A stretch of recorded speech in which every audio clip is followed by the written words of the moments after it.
La lumière matinale filtrait à travers les rideaux de dentelle de la petite maison de Portland, en Oregon. Sarah Mitchell se tenait au comptoir de la cuisine, préparant avec soin le petit déjeuner préféré de sa fille Emma. Des gaufres aux myrtilles avec de la crème fouettée en forme de visage souriant. « Maman, tu n'as pas oublié que c'est le récital aujourd'hui ?» La voix d'Emma provenait du salon où elle s'exerçait à ses gammes au piano.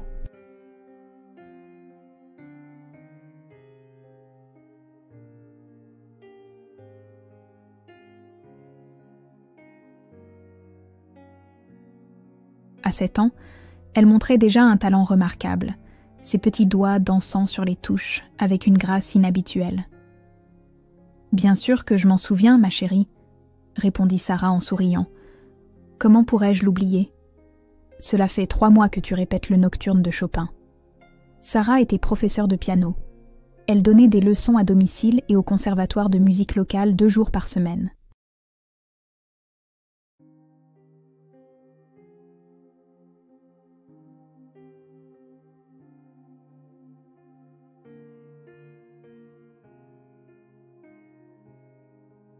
Elles n'étaient plus que toutes les deux depuis 5 ans, depuis que le père d'Emma, David, était mort dans un accident de voiture alors qu'Emma n'avait que 2 ans. Sarah avait reconstruit leur vie morceau par morceau, trouvant de la joie dans le rire de sa fille et la musique qui emplissait leur petite maison. La sonnette retentit. Le cœur de Sarah s'emballa. Elle savait exactement qui c'était. Robert est là. Emma sauta du banc de piano et courut vers la porte.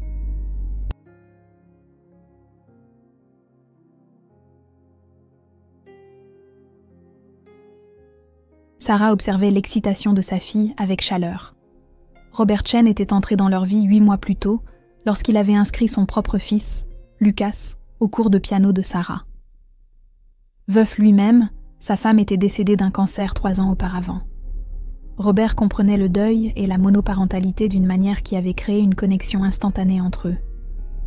Robert se tenait sur le seuil, un bouquet de tournesol à la main, les fleurs préférées de Sarah.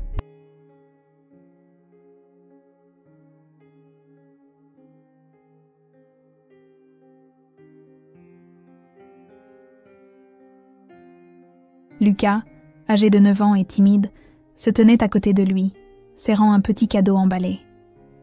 « C'est pour Emma », dit Lucas à voix basse, les joues rougissantes.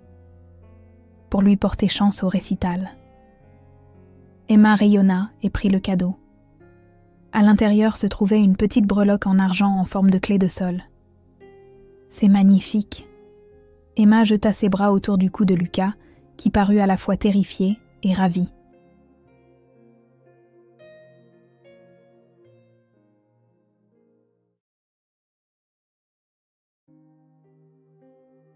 Robert travaillait comme conseiller financier dans un cabinet prestigieux du centre-ville.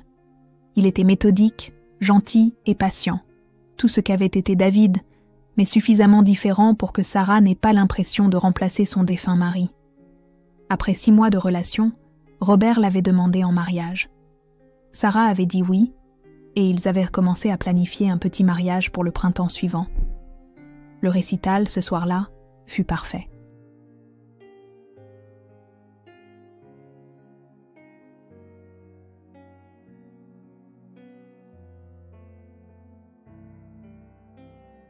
Emma joua sans aucune fausse note et Sarah sentit des larmes de fierté couler sur son visage. Robert lui serra la main et à cet instant, en regardant sa fille saluer sous les applaudissements tandis que Lucas l'acclamait depuis le public, Sarah se sentit complète pour la première fois en 5 ans. Elle pensait qu'ils étaient enfin en train de redevenir une vraie famille. Elle ne savait pas que tout était sur le point de voler en éclats.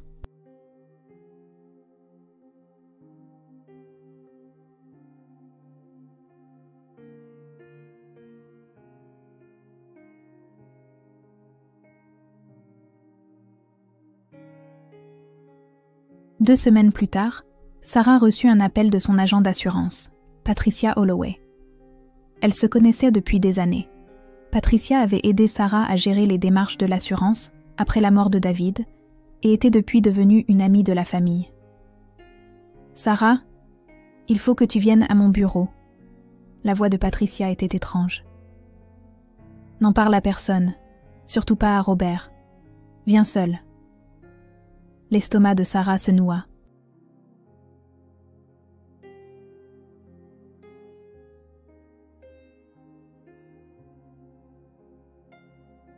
Qu'est-ce qui ne va pas? Il y a un problème avec ma police d'assurance. S'il te plaît, viens, c'est tout. Cet après-midi, si possible. Sarah s'arrangea pour qu'Emma reste chez sa voisine, Madame Rodriguez, une femme âgée qui adorait Emma et la gardait souvent. Elle dit à Robert qu'elle avait des courses à faire. Le bureau de Patricia se trouvait dans un petit immeuble du centre-ville. Quand Sarah arriva, Patricia ferma la porte à clé derrière elle et baissa les stores.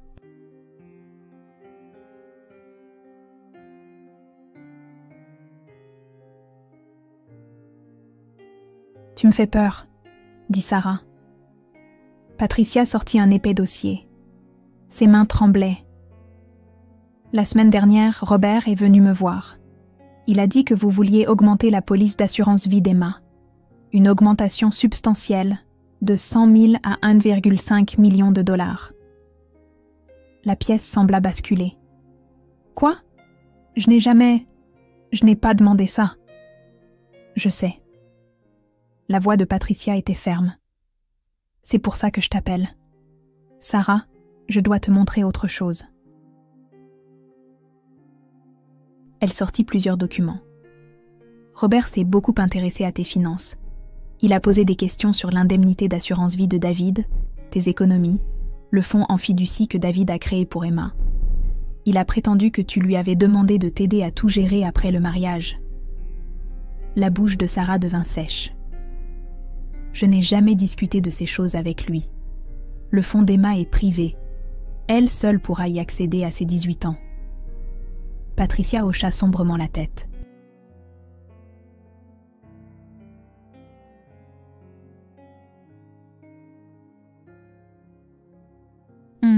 Il y a plus. J'ai fait quelques vérifications, j'ai demandé quelques faveurs. La première femme de Robert, Jennifer, n'est pas simplement morte d'un cancer. Elle marqua une pause, les yeux emplis de larmes. Elle avait bien un cancer, mais elle était entrée en rémission. Elle est morte 6 mois plus tard d'une surdose accidentelle de ses analgésiques. Le médecin légiste a conclu à un accident, mais il y avait des questions.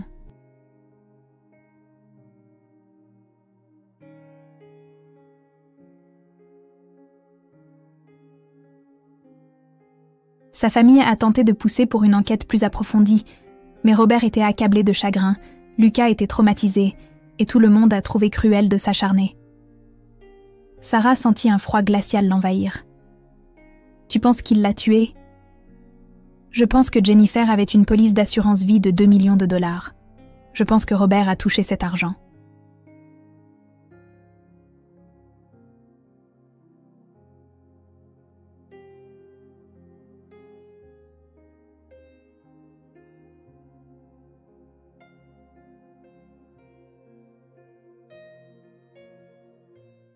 Et je pense qu'il le dépense très vite. Il a d'importantes dettes de jeu que j'ai découvertes grâce à un contact dans son cabinet. Il est sur le point de faire l'objet d'un audit pour mauvaise gestion des comptes de ses clients. « Emma », murmura Sarah. L'augmentation de l'assurance était pour Emma. Patricia serra la main de Sarah. « J'ai appelé une amie qui est détective. Elle enquête sur l'affaire. Mais Sarah, tu dois être très très prudente. »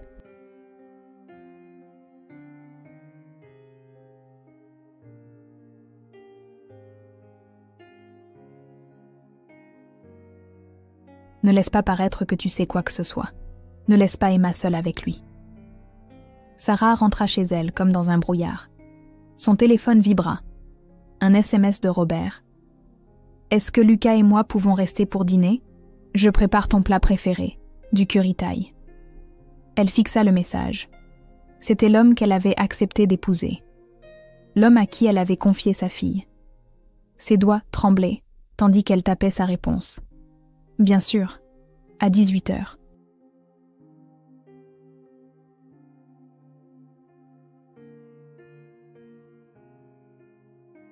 Elle devait agir normalement. Elle devait protéger Emma. Ce soir-là, Sarah regarda Robert s'affairer dans sa cuisine, coupant des légumes, riant avec Emma et Lucas. Il semblait si sincère, si chaleureux. Patricia s'était-elle trompée? Tout cela pouvait-il être un terrible malentendu? Mais c'est alors qu'elle le vit. Juste un instant, quand Emma ne regardait pas, le visage de Robert devint vide, inexpressif.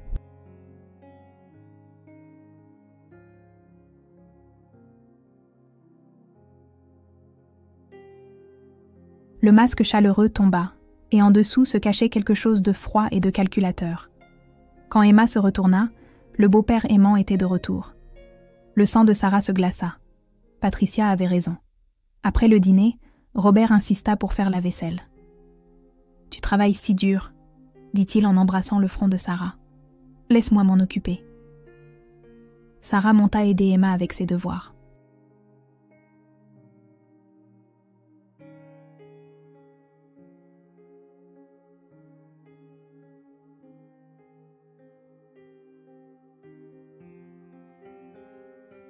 Son téléphone vibra silencieusement. Un SMS de Patricia. « La détective Reeves veut te voir demain à 10h. Elle a trouvé quelque chose d'important. » Le lendemain matin, Sarah déposa Emma à l'école et se rendit au poste de police. La détective Catherine Reeves était une femme d'une 40aine d'années, avec des yeux vifs et une voix douce. « Madame Mitchell, veuillez vous asseoir. » Elle ouvrit un dossier. « J'enquête sur Robert Chen. »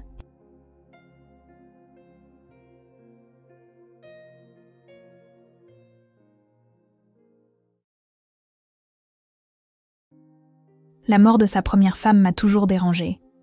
J'étais une jeune détective sur cette affaire. Nous n'avions rien pu prouver, mais les soupçons de la famille m'étaient infondés. Elle étala des photographies. Les niveaux de médicaments de Jennifer Chen étaient 3 fois supérieurs à la normale. Robert a prétendu qu'elle était confuse à cause de la douleur et qu'elle avait pris trop de pilules. Mais Jennifer était infirmière, elle était méticuleuse avec les médicaments.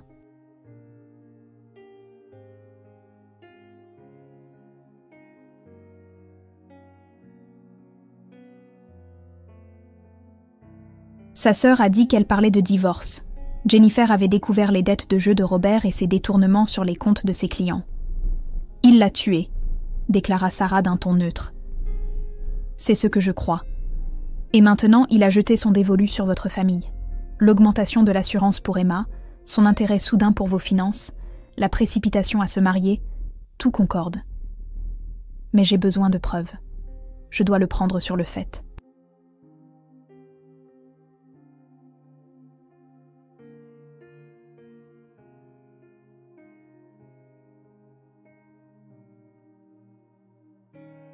Que voulez-vous que je fasse? La détective Reeves se pencha en avant. Je veux que vous portiez un micro. Je veux que vous lui posiez des questions sur l'augmentation de l'assurance. Que vous fassiez semblant d'être confuse à ce sujet. Voyons s'il commet une erreur. Pouvez-vous le faire?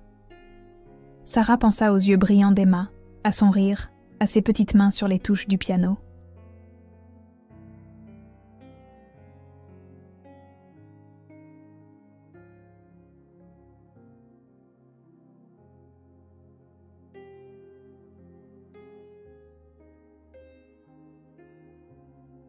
Elle pensa à David, qui avait aimé leur fille si complètement qu'il avait créé un fonds pour protéger son avenir, même après sa mort.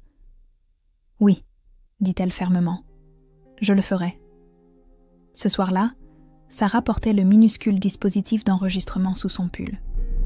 Robert vint pour discuter des préparatifs du mariage. Lucas et Emma étaient à l'étage, en train de jouer aux jeux vidéo. «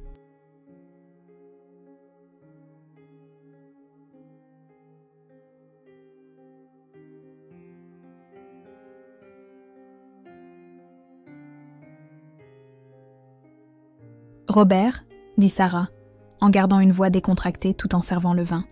« Il s'est passé quelque chose d'étrange. Patricia m'a appelé au sujet d'une augmentation de la police d'assurance pour Emma. Sais-tu quelque chose à ce sujet ?» La main de Robert s'arrêta juste une seconde. « Oh, ça !»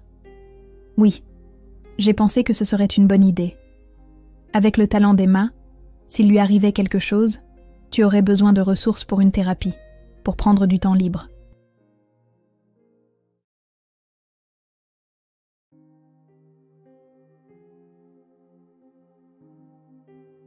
J'essayais juste d'aider. Mais pourquoi n'en as-tu pas discuté avec moi d'abord? Le sourire de Robert était chaleureux, mais ses yeux restaient froids. Je voulais te faire la surprise, te montrer que je pensais à l'avenir d'Emma, à notre avenir. Robert, Emma a déjà le fonds en fiducie de David. Elle n'a pas besoin de plus d'assurance. Quelque chose vacilla sur le visage de Robert. Quand il reprit la parole, sa voix était différente, plus dure.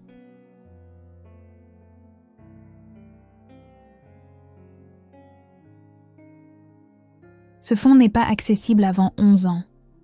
Beaucoup de choses peuvent arriver en 11 ans, Sarah. Les accidents arrivent, les enfants tombent malades. L'assurance est une protection. Une protection contre quoi?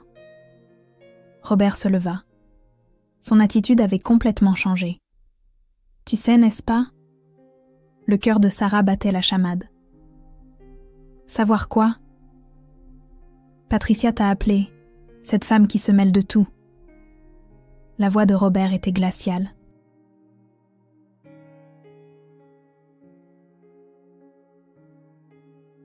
Je t'ai vu aller au poste de police ce matin. Je t'ai suivi. Sarah recula, sa main cherchant son téléphone. Ne te fatigue pas, dit Robert. Emma et Lucas sont à l'étage. Un faux mouvement, et je leur ferai du mal à tous les deux. C'est ce que tu veux?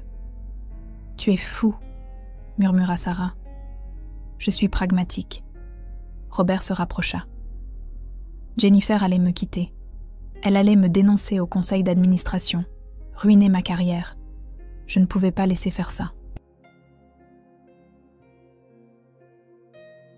L'argent de l'assurance a aidé, mais il est parti maintenant. Mauvais investissement. J'en ai besoin de plus. Alors, tu as pensé que tu allais m'épouser et tuer ma fille? Pas tout de suite. J'aurais attendu 1 an, peut-être 2. Un accident, une chute dans les escaliers, un accident de voiture. Les enfants sont fragiles. Puis toi, consumé par le chagrin, quelques mois plus tard. Tragique aussi. Accidentel aussi. Des pilules, de l'alcool, le deuil. Les gens auraient compris. Et j'aurais tout hérité, y compris le fonds d'Emma en tant que son beau-père et ton veuf. Sarah se sentit prise de vertige face à l'horreur de la situation. Tu es un monstre. Je suis un survivant. Robert tendit la main vers elle, et Sarah hurla. La porte d'entrée s'ouvrit violemment. La détective Reeves et 4 officiers firent irruption. « Police, les mains en l'air !» Robert se jeta vers les escaliers, mais 2 officiers le plaquèrent au sol.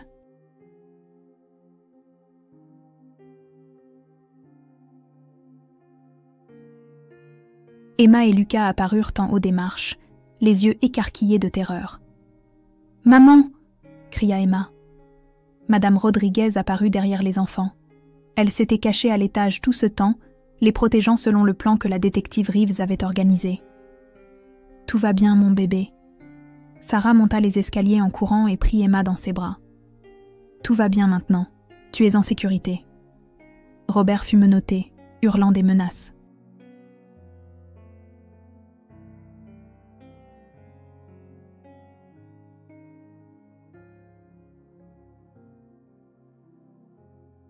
Vous ne pouvez rien prouver. C'est un coup monté. La détective Reeves brandit le dispositif d'enregistrement. Nous avons vos aveux. C'est terminé, monsieur Chen. Alors que la police emmenait Robert, Lucas se tenait figé dans les escaliers. Le cœur de Sarah se brisa pour le garçon. Il avait perdu sa mère, et maintenant son père se révélait être un meurtrier. Sarah s'agenouilla. « Lucas, mon chéri, rien de tout cela n'est de ta faute. Tu comprends? Rien de tout cela. »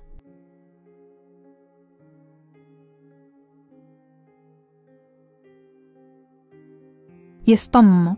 Lucas se mit à pleurer, et Sarah le serra dans ses bras, Emma se joignant à l'étreinte. L'enquête se déroula au cours des semaines suivantes. Robert avait bien tué Jennifer avec une surdose. Il volait systématiquement ses clients et avait prévu de tuer Emma et Sarah pour leur argent et leurs biens combinés.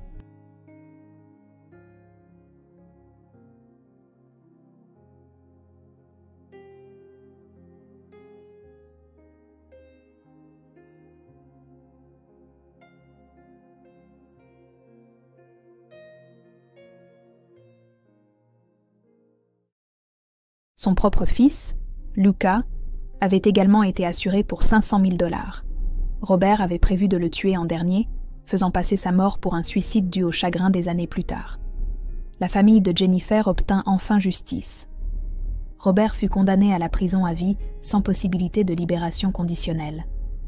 Lucas fut placé chez la sœur de Jennifer, Margaret, qui vivait à Seattle.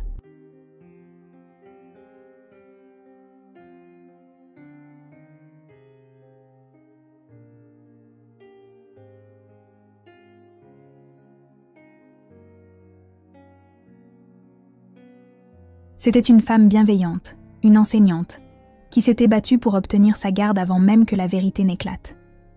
Elle n'avait jamais fait confiance à Robert. Avant que Lucas ne quitte Portland, Sarah invita Margaret et Lucas à dîner. « Je veux que Lucas sache qu'il aura toujours une famille ici, » dit Sarah. « Ce que Robert a fait n'est pas de sa faute. Emma l'aime beaucoup, et nous aimerions rester en contact. » Les yeux de Margaret s'emplirent de larmes. « Merci. »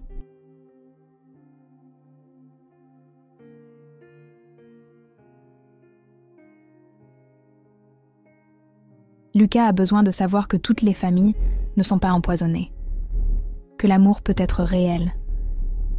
Emma et Lucas échangèrent leurs adresses e-mail et promirent de s'écrire. Ils le firent, chaque semaine pendant des années. 6 mois plus tard, par un après-midi ensoleillé, Sarah et Emma étaient assises dans leur salon. Madame Rodriguez était là aussi. Elle était devenue plus qu'une voisine.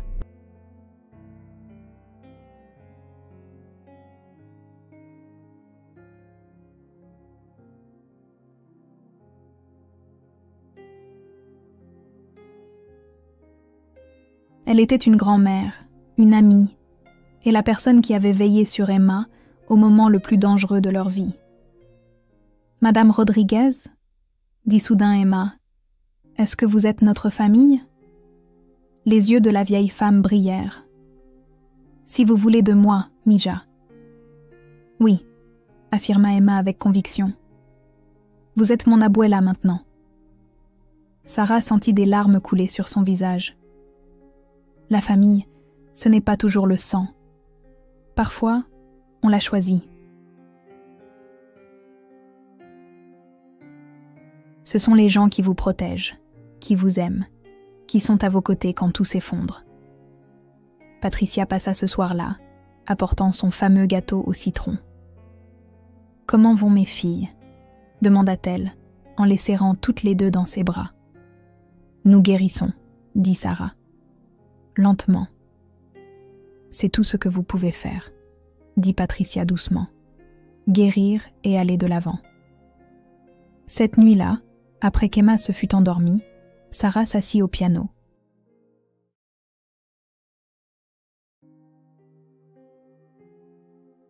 Elle n'avait pas joué depuis la nuit de l'arrestation de Robert. Ses doigts semblaient raides, incertains.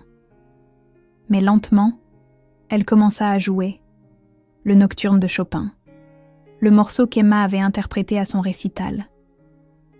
La musique emplit la petite maison. Elle était triste et belle, une mélodie de perte et de survie, d'obscurité et de lumière naissante. Madame Rodriguez était assise dans le fauteuil, en train de tricoter. Patricia était restée pour le thé et lisait un livre.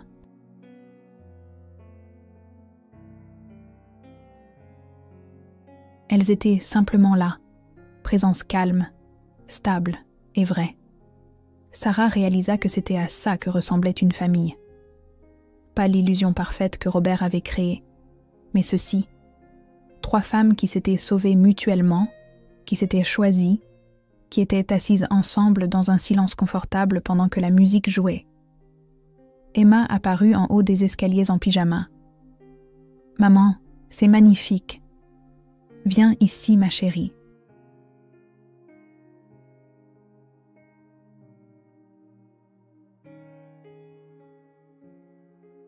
Ici, Emma s'assit à côté d'elle sur le banc du piano et ensemble, elles jouèrent. Les petites mains d'Emma trouvèrent la mélodie, tandis que Sarah assurait l'harmonie. Leur musique s'entrelaçait, parfois imparfaite, mais toujours authentique. Dehors, l'hiver cédait la place au printemps. Les cerisiers commençaient à fleurir, leurs pétales flottant devant les fenêtres comme de la neige.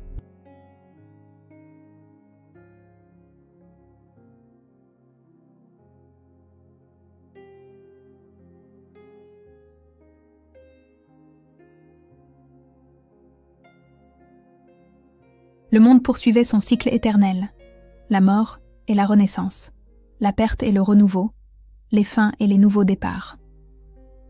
1 an plus tard, Lucas vint de Seattle. Il s'épanouissait avec sa tante, voyait un thérapeute, jouait au football. Margaret lui avait apporté la stabilité et la vérité.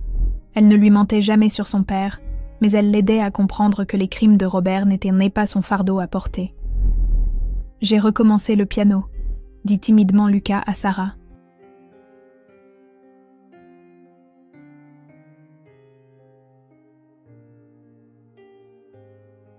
Tante Margaret m'a trouvé un professeur. C'est merveilleux, dit Sarah chaleureusement. Ce soir-là, Lucas et Emma jouèrent un duo qu'ils avaient répété par appel vidéo. La sonate pour 4 mains de Mozart. Ils étaient assis côte à côte au piano, leurs doigts dansant sur les touches en parfaite synchronisation. Sarah les regardait, ces 2 enfants qui avaient tant perdu, qui avaient tous 2 été marqués par le même homme diabolique, mais qui avaient retrouvé le chemin de la joie.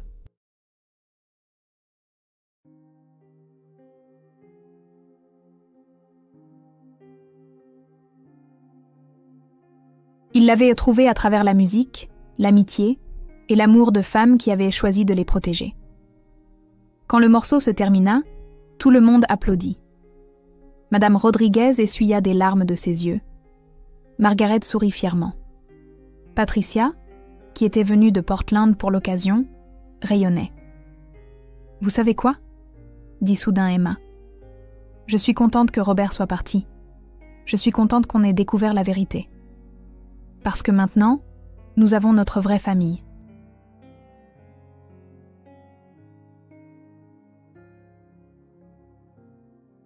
Elle désigna du geste les femmes et Lucas assemblés dans la pièce. « Ça, c'est réel. C'est vrai. Personne ne fait semblant ou ne ment. Tout le monde ici nous aime vraiment. »« Oui, » acquiesça Sarah en serrant sa fille contre elle. « C'est réel. » Lucas regarda sa tante. « On pourra revenir le mois prochain ?»« Bien sûr, » dit Margaret. « Nous sommes une famille maintenant. C'est ce que font les familles. Elles sont là, les unes pour les autres. »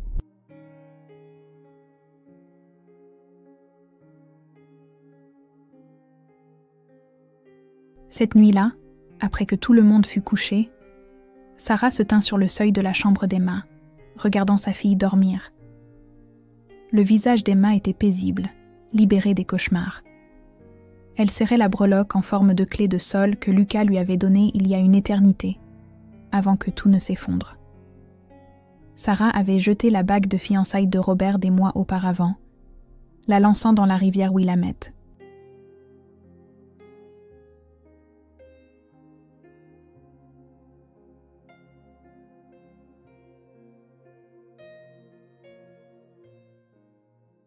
Elle l'avait regardée couler, emportant avec elle tous les mensonges et les fausses promesses.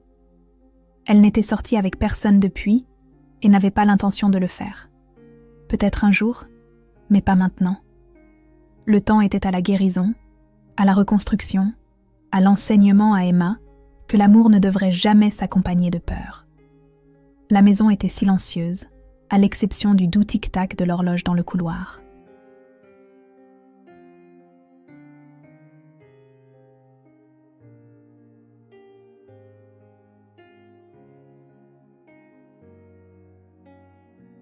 C'était l'horloge que David avait achetée à la naissance d'Emma, son rythme doux marquant le passage du temps. Un temps qui avait apporté la tragédie et la terreur, mais aussi la résilience et la rédemption.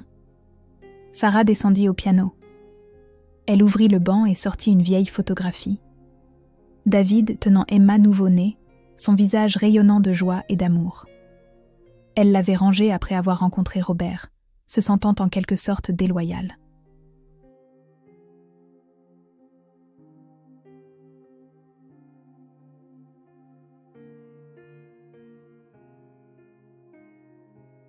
Mais maintenant, elle la replaça sur le piano, là où était sa place. « Merci », murmura-t-elle à la photographie. « Merci pour le fond amphiducie qui a fait d'Emma une cible trop compliquée. Merci de l'avoir tant aimée que tu l'as protégée même d'outre-tombe. » Elle joua doucement, ne voulant pas réveiller Emma.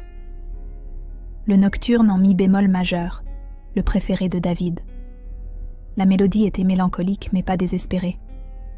Elle parlait de désir, de mémoire, d'un amour qui transcendait la mort.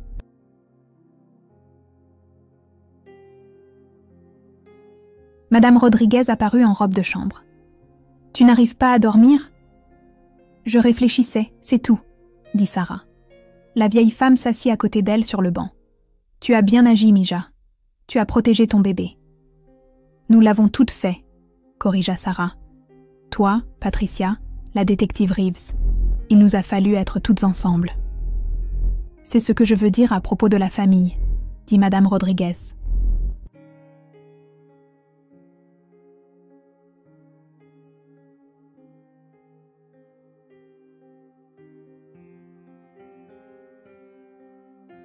La vraie famille, ce sont les gens qui se battent pour vous, qui prennent des risques pour vous, qui se dressent entre vous et le danger.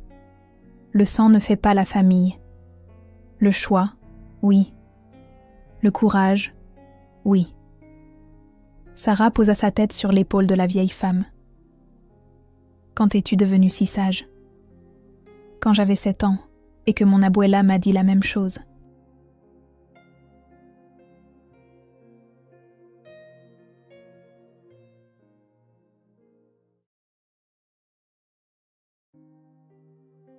C'est une sagesse transmise de génération en génération par des femmes qui ont dû être fortes, qui ont dû protéger leurs enfants contre des hommes qui les voyaient comme des possessions plutôt que comme des personnes. Elles restèrent assises dans un silence confortable. 2 femmes de générations différentes unies par l'amour et une protection farouche pour une petite fille endormie à l'étage. Le lendemain matin était un samedi.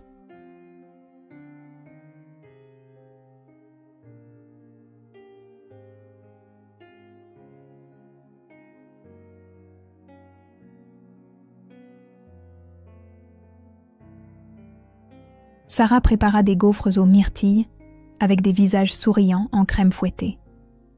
Emma descendit en pyjama, les cheveux en bataille.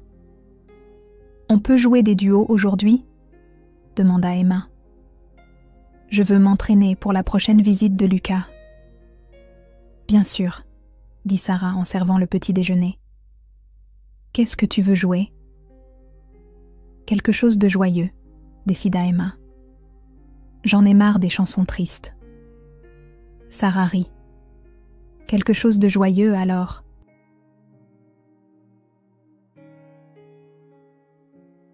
Après le petit déjeuner, elles s'assirent ensemble au piano. Elles jouèrent la danse hongroise Numéro 5 de Brahms, son rythme entraînant remplissant la maison d'énergie et de joie.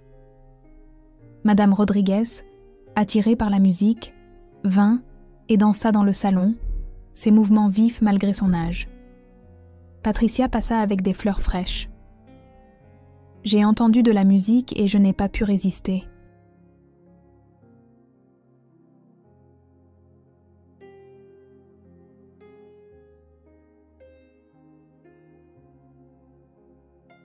Elles passèrent la journée ensemble, 4 personnes devenues une famille, non par obligation, mais par la crise et le choix. Par le danger affronté et surmonté, par des blessures partagées et en lente guérison. Ce soir-là, alors que Sarah bordait Emma dans son lit, sa fille demanda « Maman, est-ce que tu te remarieras un jour ? Sarah réfléchit attentivement avant de répondre. Peut-être un jour, ma chérie, mais seulement si je trouve quelqu'un qui t'aime autant que moi.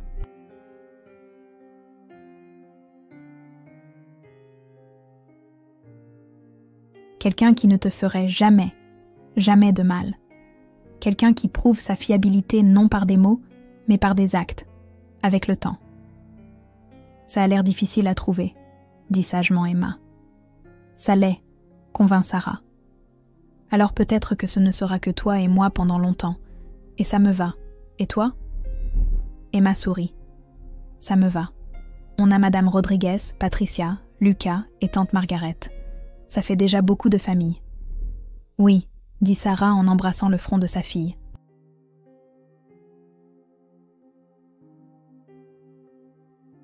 C'est plus que suffisant. Elle éteignit la lumière et se tint sur le seuil, regardant Emma s'endormir. Par la fenêtre, les étoiles apparaissaient une par une dans le ciel qui s'assombrissait. Chaque étoile était une petite lumière dans la vaste obscurité, mais ensemble, elles illuminèrent la nuit. C'est ce qu'elles étaient. Sarah, Emma, Madame Rodriguez, Patricia, Margaret, Lucas, et même la détective Reeves qui appelait encore de temps en temps pour prendre de leurs nouvelles.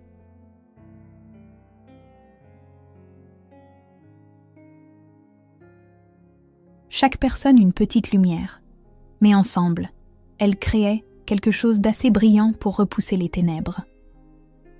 La famille, Sarah l'avait appris, n'était pas une question de sang, de certificat de mariage ou d'obligation légale. C'était une question de gens qui étaient représents, qui se souciaient, qui protégeaient, qui aimaient sans condition ni arrière-pensée. C'était une question de courage et de choix.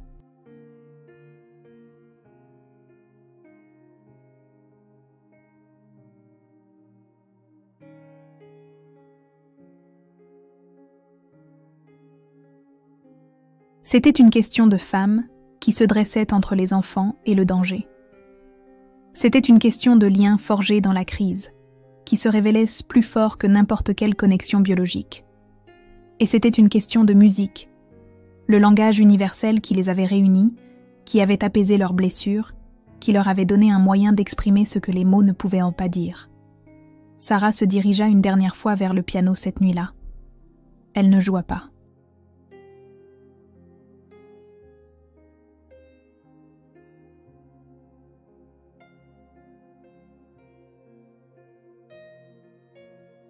Elle fit simplement glisser ses doigts sur les touches, sentant leur douceur familière. Ce piano avait été le cadeau de David pour la naissance d'Emma. Il avait survécu à des déménagements et à des moments difficiles. Il avait été là pour les premières notes d'Emma, pour la tromperie de Robert, pour la guérison qui a suivi. Il serait là pour tout ce qui viendrait ensuite. La maison s'endormit autour d'elle.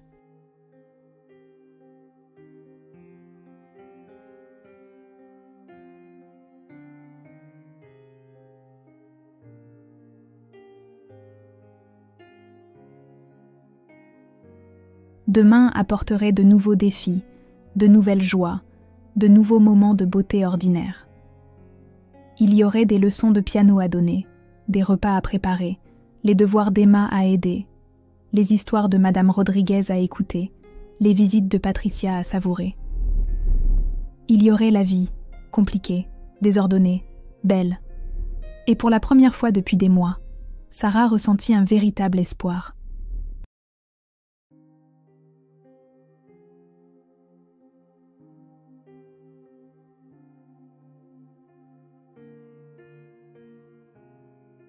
La nuit précédant l'arrestation de Robert, elle s'était tenue devant ce même piano, se sentant désespérée et terrifiée. Maintenant, elle se tenait là, reconnaissante et forte. Elle avait sauvé sa fille. Elles s'étaient sauvées mutuellement, et elles continueraient à le faire, jour après jour, note après note, jusqu'à ce que la musique de leur vie monte en un crescendo magnifique et vrai.